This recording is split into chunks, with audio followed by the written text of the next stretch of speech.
The first half of life, usually between 20 and 50, although not everything fits perfectly in numbers, is usually about discovery and about growth. You're learning as a man, as a woman, who you are, your boundaries, what you desire, and also you learn to accomplish.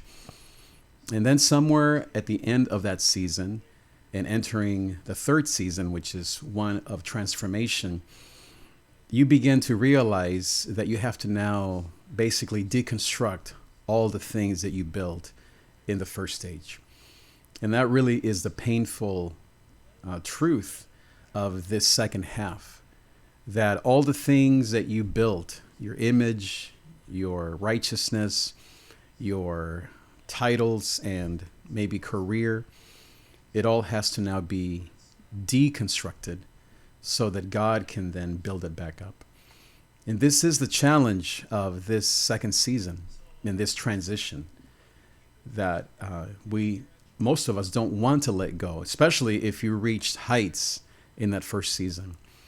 So be very careful with the identity that you take on in that first season. Maybe you were the CEO, or you were the best employee, you were the lead pastor, you were the amazing mother or entrepreneur.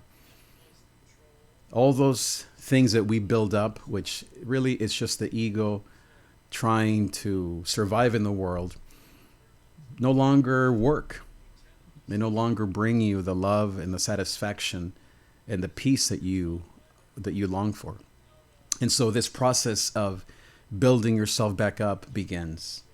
But it first starts with really what some of the writers, the wisdom writers, called crucifixion, atonement, transformation, a rising from the ashes. It really is a Gethsemane journey to the cross and towards Resurrection Sunday. But don't be so quick to move to Resurrection Sunday. Especially in some of our traditions, we don't grieve well. We don't process the shadows or the valley of death very well. But yet that's what the psalmist David encourages us to do.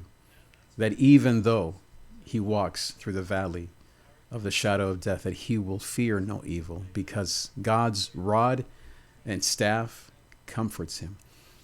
And that really is what we need in this transition, is comfort.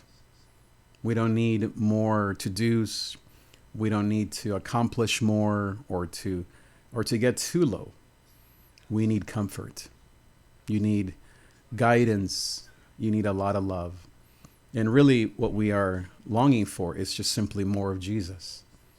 And he said it best. He said, if anybody wants to come after me, and if anybody wants to be my disciple, they must deny themselves, pick up their cross daily, and follow me. And that picking up of the cross is what's painful. That hanging on a cross is so painful. Some people struggle to surrender their ego, to surrender their righteousness or their anger or their frustration, to surrender their shame or their fear. But Jesus invites us to lay all of those things down, all of our successes and our failures, all of our righteousness and our unrighteousness, all of our wins and our losses, and to follow him, to realize that he is waiting on the other side of this transition with open arms, without judgment, without criticism or condemnation. He says, come to me, all you who are weary and heavy laden, I will give you rest. And so this transition is in many ways a grace of God. Just like the first season was a grace, so is this transition, and so is the second half. And the third half, or the third area, all of these sections, all of these seasons are the grace of God.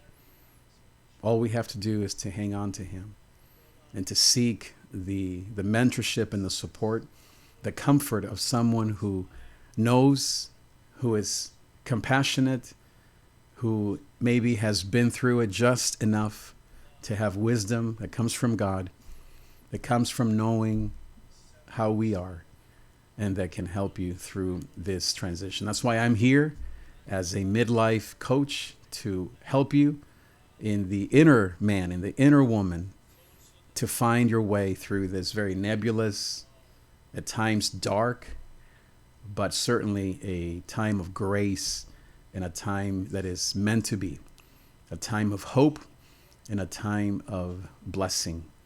And so if you would like to spend time with me, I have different ways that I can help you. A weekly coaching session, maybe twice a week, whatever it may be. You can just reach out to me. Go to my Instagram at David Trigg, and let's set up a time where we can talk. Thank you for being here, and I'll see you next time.